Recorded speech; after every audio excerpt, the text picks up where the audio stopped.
He was the most deserving person ever to become president, and he may have been the most personally unsuited for the job. John Adams had a miserable presidency. It began on a gloomy March day in Philadelphia, 1797, at his inauguration. Everybody is very moved to see the great hero George Washington leave the stage. And John Adams writes that Washington gave him a look as if to say, well, I'm leaving, now you're coming in, see if you enjoy the job. Number 2, John Adams, Federalist, 1797 to 1801. 61 years old, from Massachusetts. If you think about following George Washington, how does one follow a person who is the American Cincinnatus? Oh my God, can you imagine how poor John Adams must have felt upon succeeding to the presidency, to follow this man. He was Harvard educated, yet insecure, enormously ambitious, yet oddly humble. Adams is a wonderful character. I mean, you've got to love him. He's erratic. One day he's up, one day he's down. I think there may have been a little imbalance there in his system. He craved fame and power, but he always pulled himself back and said, no, I must make sacrifices for my country. Some days he thought he was on top of the world, and other days he thought he was just the lowest failure on earth. John Adams is a figure who was in many ways racked with self-doubt, at the same time enormously ambitious. Adams's personality was not suited to the presidency. John Adams certainly had the political pedigree to be president. He was a signer of the Declaration, a member of the Continental Congress, minister to France and England, and America's first vice president. And yet, as a leader of men, John Adams' management style was problematic at best. During his administration, Adams is heavily criticized for his pretentiousness as a man who was kingly in a way that George Washington never was. He was a very, very opinionated man, and he was sure that he was right and did not accept counsel as well as other presidents have. Adams was also prone to fits of anger, which he unleashed on subordinates. This is just not the way an effective executive deals with the people under him. 2 issues defined Adams' presidency: the XYZ affair and the Alien and Sedition Acts. Both were caused by a crisis in foreign affairs, the escalating war between England and France. By the time John Adams comes into office, the French are being particularly obnoxious. They are going through a period of seizing our shipping because they don't want us trading with her enemy, Britain.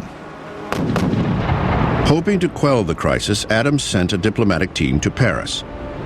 That delegation was met with the demand for a bribe.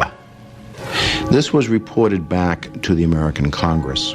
Instead of referring to the Frenchmen who demanded the bribe by their correct names, they were simply referred to as X, Y, and Z.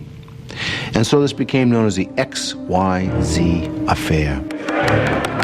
American public opinion raged against the French.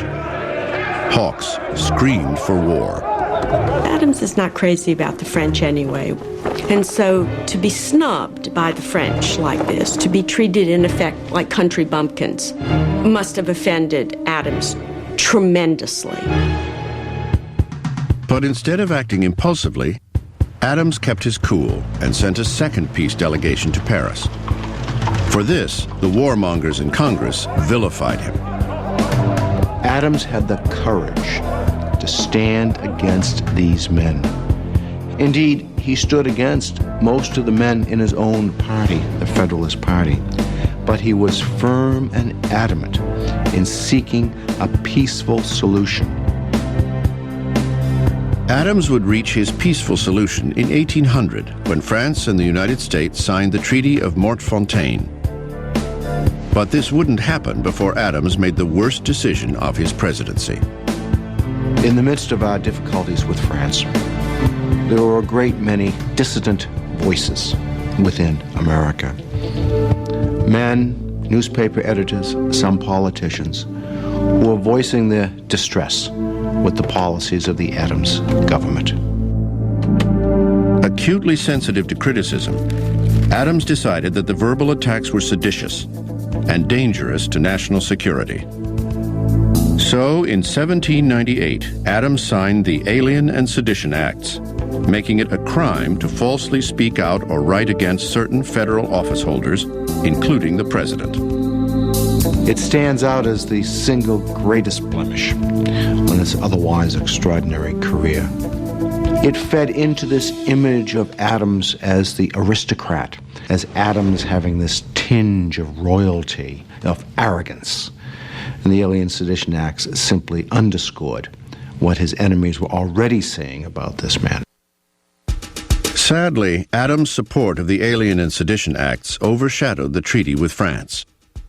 But the importance of his diplomacy cannot be forgotten. It was a monumental achievement and one of those great turning points.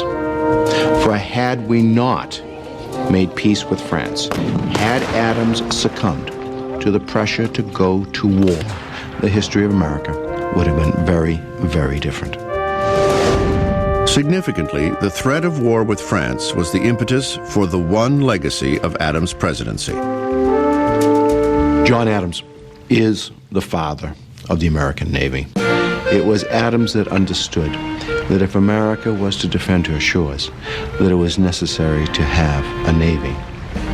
By creating the Department of the Navy, Adams became the first U.S. president to add a secretary to his cabinet. But even the U.S. Navy could not save John Adams from himself. He had alienated many members of Congress and men of his own party. In November 1800, just after becoming the first president to live in the White House, Adams lost his bid for a second term to Thomas Jefferson. It was a bitter defeat. Adams is not gracious in defeat. The image we have today of the election of a new president, and the former president bids him welcome to the White House, etc., etc. Oh, no, not at all. Adams leaves Washington in the midst of the night. When he left office, he was certainly the most unhappy man in the country because he believed he left office disgraced and unappreciated. During his own life, John Adams' presidency was regarded as the low point of his remarkable political career. It would take nearly 200 years for historians to reassess his contribution to the office. Two presidents signed the Declaration of Independence, John Adams and Thomas Jefferson. Both died on July 4, 1826, the 50th anniversary of the signing.